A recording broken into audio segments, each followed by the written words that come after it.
La présente démonstration est réalisée de manière totalement non contractuelle et à titre informatif.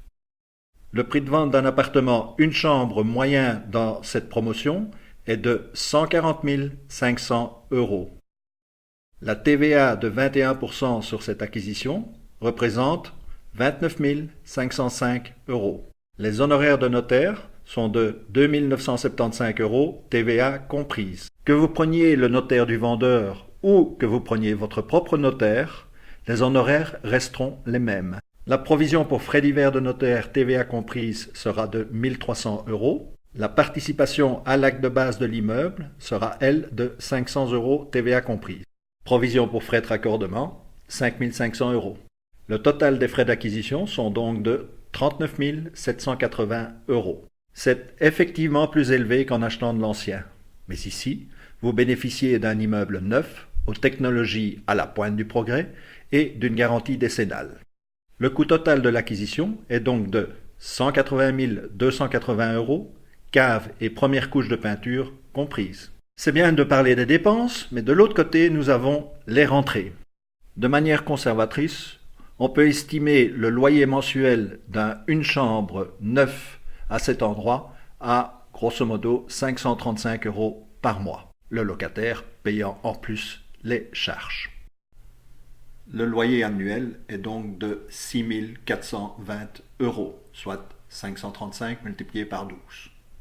Nous avons donc un rendement brut de 3,56%.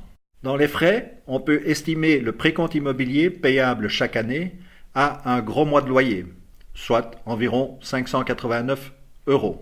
Nous pouvons estimer la vacance locative, c'est-à-dire le moment où l'appartement se trouve sans locataire, à grosso modo un demi-mois par an, soit 268 €. Nous estimons les frais divers à grosso modo 224 €. Le total des frais et impôts divers est donc de 1 080 € par an. Le revenu locatif annuel après frais et impôts, donc le revenu net, est donc de 5 340 €. Pour un investissement de départ de 180 280 € tout frais compris, cela représente un rendement locatif net dans la poche de 2,96%. Ce rendement est déjà presque supérieur à ce que proposent les banques conventionnelles. Et les loyers sont indexés, eux, chaque année, ce qui n'est absolument pas vrai des intérêts que donne une banque. Mais ce n'est pas tout.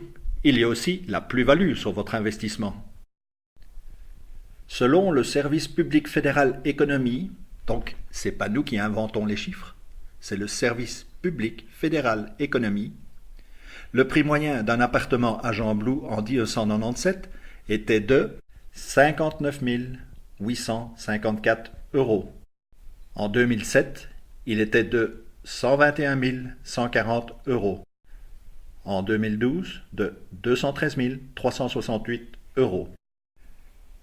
Donc, la plus-value durant ces 15 dernières années a été à Gembloux de 9% l'an cumulé. La plus-value de ces 5 dernières années, elle, a été à 11,97%. Si vous vous présentez à votre banque pour venir rechercher les 100 000 € que vous y avez déposés en 1997, il y a 15 ans, est-ce que votre banquier vous propose 356 480 € à la place de vos 100 000 €? En immobilier, oui. En plus de recevoir des revenus locatifs, vous avez de la plus-value. En étant très prudent, et vu la conjoncture, nous n'allons prendre qu'une plus-value équivalente à la moitié de la plus-value de ces 5 dernières années, soit 11,97% divisé par 2 égale 5,99% l'an.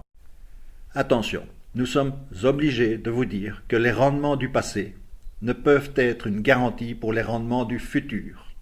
Mais la loi oblige aussi les banques à affirmer la même chose.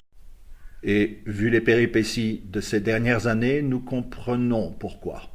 Donc, on résume. Un rendement locatif net d'impôt de 2,96%, plus une plus-value de 5,99%. Cela nous donne un retour sur investissement de 8,95%, quasi net d'impôt. Contactez-nous pour plus de renseignements. Et cela, c'est un calcul très conservateur. C'est sans compter sur la très sévère pénurie de logements qui est prévue pour ces 10 prochaines années. Par ces temps incertains, investissez dans du concret, investissez dans du tangible, investissez dans l'immobilier.